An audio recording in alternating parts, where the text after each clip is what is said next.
আমরা 5 তারিখের পর আশা করেছিলাম আমরা একটা শান্তিতে একটি সমাজ বিনির্মাণ করব, যে সমাজের মধ্যে আমরা সকলে ঐক্যবদ্ধভাবে থাকব, আমাদের নিরাপত্তা থাকবে, আমাদের বাচ্চারা খাওয়া দাওয়া করতে পারবে, পড়াশোনা করতে পারবে, আমাদের শিক্ষা প্রতিষ্ঠানগুলো নিরাপদ থাকবে, আমাদের খানগাগুলো নিরাপদ থাকবে, আমাদের বাজারগুলো নিরাপদ থাকবে, একটি সুখী সমৃদ্ধ জীবন আমরা চেয়েছিলাম।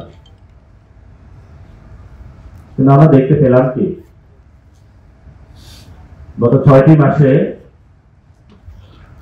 কোন রকম বিনা উস্কানি ছাড়া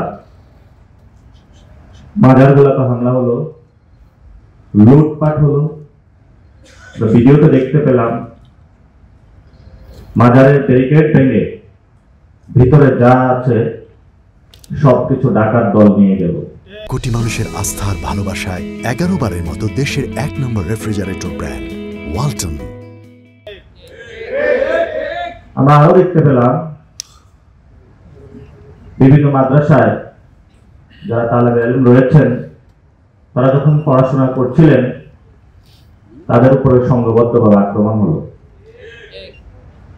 আমরা এমন বাংলাদেশ চাইনি যেখানে তালেবে ইলম অনিরাপদ থাকবে, খানকাগুলো অনিরাপদ থাকবে, মাজারগুলো অনিরাপদ থাকবে। তাহলে আমরা কেমন রাষ্ট্র চাই, যে রাষ্ট্রের মধ্য দিয়ে গণ অভ্যুত্থানের পরে আমরা আশা করেছিলাম আমরা এই গণ অভ্যুত্থানে নিজেদের জীবনের বিনিময়ে হলো রাস্তায় নেমে ফ্যাসিস্ট স্বৈরাচার শেখ হাসিনা খুনি হাসিনাকে বিদায় করেছিলাম। এই উপলব্ধিগুলো যদি বাংলাদেশের 18 কোটি মানুষের মননে মগজে যদি ঐক্যবদ্ধভাবে একটি জায়গায় না আসে, তাহলে হয়তো বা আমাদের ভবিষ্যৎ রাজপথে আমরা আপনারা যারা আছি নতুন করে ভাববার সুযোগ এসেছে। আর সেই ভাবনা থেকেই কিন্তু আজকে আমরা এই কনফারেন্সের এখানে একত্রিত হয়েছি।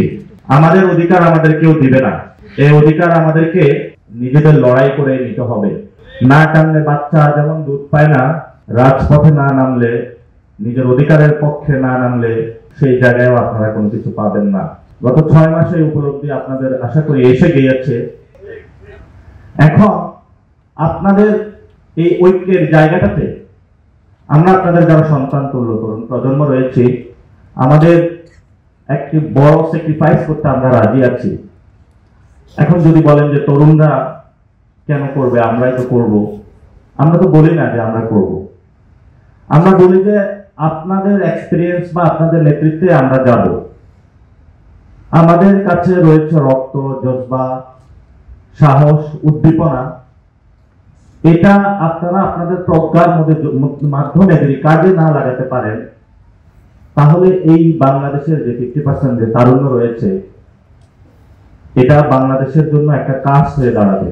পূর্ববর্তী বক্তা একজন বলে গিয়েছেন, মাদকের মধ্যে ডুবে যাবে, দুর্নীতির মধ্যে ডুবে যাবে, বিভিন্ন জায়গায় মব জাস্টিস বা মব কিলিং এর মধ্যে ডুবে যাবে।